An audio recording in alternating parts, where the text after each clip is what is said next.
Welcome back to Teshkid FX for another price prediction update, and in this video I'll be giving you a price prediction update on Polygon Matic, whose current price stands at the $0.7881 mark, and here on TradingView the market is down by 0.97%. And in this video I want to give you the key scenarios that I expect to play out, basing my analysis on the Elliot wave structures, the Fibonacci's, the key areas of support and resistances, and also draw out any key chart patterns that we have information on this chart. And I'll kickstart the video by giving a brief of what has been happening here on the Polygon Matic chart. From the all-time high,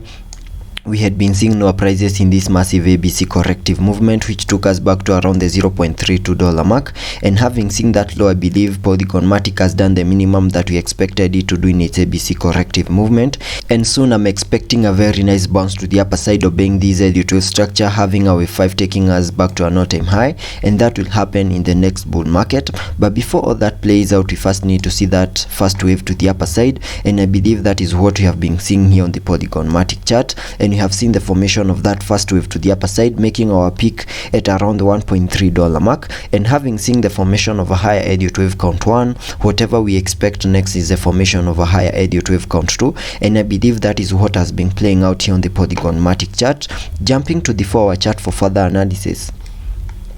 Here on the 4-hour chart, you can see I have this Elliot wave structure in yellow, which is a fractal wave within that first wave to the upper side. And that is so because within a first wave to the upper side, which is an impulsive wave, we also expect to see fractal waves in formation, and that is what I'm representing here on the 4-hour chart as this Elliot wave structure in yellow, having a wave 5 of this Elliot wave structure completing the formation of that higher Elliot wave count 1 to the upper side. And using the Fibonacci's, I can show you that this first wave to the upper side has done the minimum that we expect a first wave to the upper side to do, by connecting the fibs from the low of the first wave down there to the high of the wave 1, then dragging the fibs to the high of that wave 3, and that gives me a minimum target area to the upper side in the formation of that high Elliot wave count 1 at the fib level 0.618, which perfectly lies at around the $1.25 mark. And from the high that we have here on the charts at around the $1.3 mark,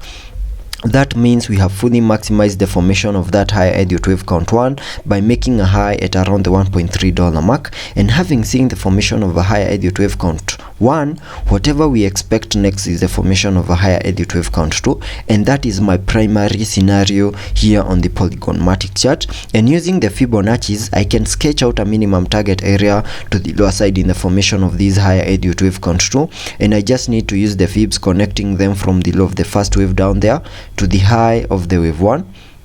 and that gives me a minimum retracement area in the formation of a wave 2 between the fib level 0.5 and the fib level 0.618, and I can mark that target area here on the charts like that. And zooming in, you can see at some point we had seen a bit of a retracement back to the fib level 0.5, then saw a reaction of the fib level 0.5, and saw a very nice bounce to the upper side, making a high at around the $1.17 mark in this movement right here. So this is where the fib level 0.5 lies at, and that is where we saw a reaction of these of the prices over here, and so this bounce to the upper side, making a high at around the $1.17 mark. And in the formation of this higher Elliot wave count 2, we have been seeing chart patterns that have been supporting that movement to the lower side, like this double top that we formed after making our peak at around the $1.13 mark. And this is a chart pattern that normally breaks to the lower side, having the target area of the breakout as the height between the top and the neckline. And using a trend line, I got that height between the tops and the neckline, and then placed it below the neckline, giving me a minimum target area back to around the $0.96 mark. And we saw that breakout fully maximize the breakout out of that chart pattern, and we retraced back to around the $0.77 mark, then saw that bounce to the upper side. And within a wave 2, which is a corrective wave, we also expect to see an ABC structure play out within that wave 2 to the lower side, and I believe we are seeing such a structure right here, having this as the wave A. This is our wave A, then a wave B making our peak at around the $1.17 mark. Then I'm expecting a new low here on the Polygon Matic chart in the formation of this wave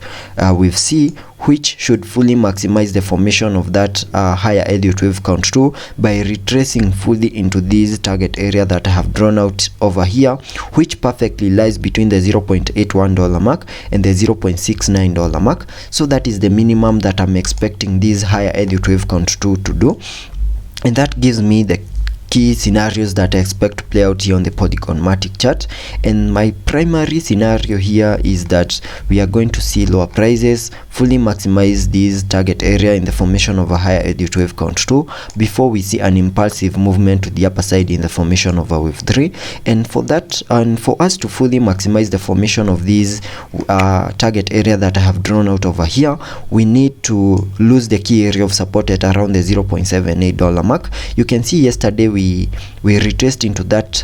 key area of support at around the $0.78 mark. It gave us support in these green candlesticks that we are seeing over here, and that's why we saw a bit of a bounce to the upper side, making a peak at around the $0.81 mark. And right now,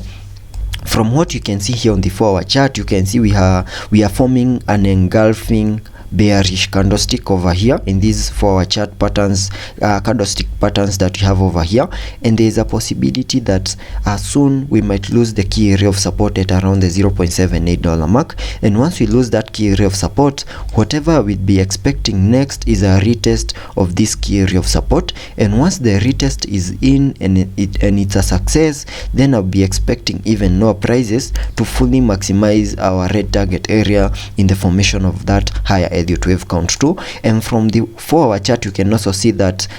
we are trading below the 20-day MA, which is right here, which means it's acting as resistance here on this chart, and we need to break above it for us to continue pushing higher. And since we are trading below the 20-day MA, that means it's acting as resistance, and it's giving us resistance for us to have that pullback to the lower side, lose that key area of support, and continue pushing lower to fully maximize the formation of that wave C and the formation of a higher Elliott wave count 2. And I also need to prepare you for a worst case scenario in case we lose the fib level 0.618, which is at around the $0.69 mark. And that's to give you that worst case scenario, I'll be using the trend based Fibonacci to get a minimum target area to the lower side in the formation of that wave C to the lower side. And I can use the trend based Fibonacci,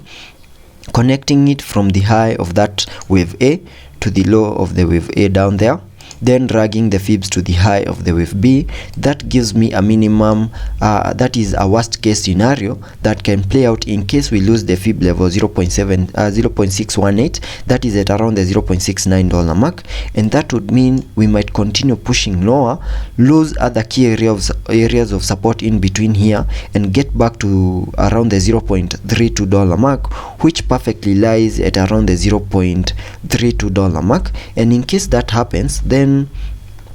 we might even start viewing this chart as having not made its bear market low. And so let's be patient and also be prepared for such a movement here on the Polygon Matic chart. And this is not a must that we are going to get to the fib level 1.618, but it's still a possibility, and we need to have that in mind and also prepare for such a movement here on the Polygon Matic chart. Also taking a look at the indicators to see what movements will be supported here on the RSI. On the RSI, we are trading at around the 31 mark, meaning we have a bit of room for us to support any movements to the lower side before we get into the oversold region once more, but we have massive room for us to support any movements to the upper side. Also taking a look at the MACD, here on the MACD you can see we are just about to print a bullish cross, and we are losing the selling momentum here on the MACD, and that would mean maybe higher prices might be coming our way here on the charts, maybe see a bit of a recovery before we continue pushing lower to fully maximize our red target area in the formation of that higher Elliott wave count 2. And that's the update for Polygon Matic.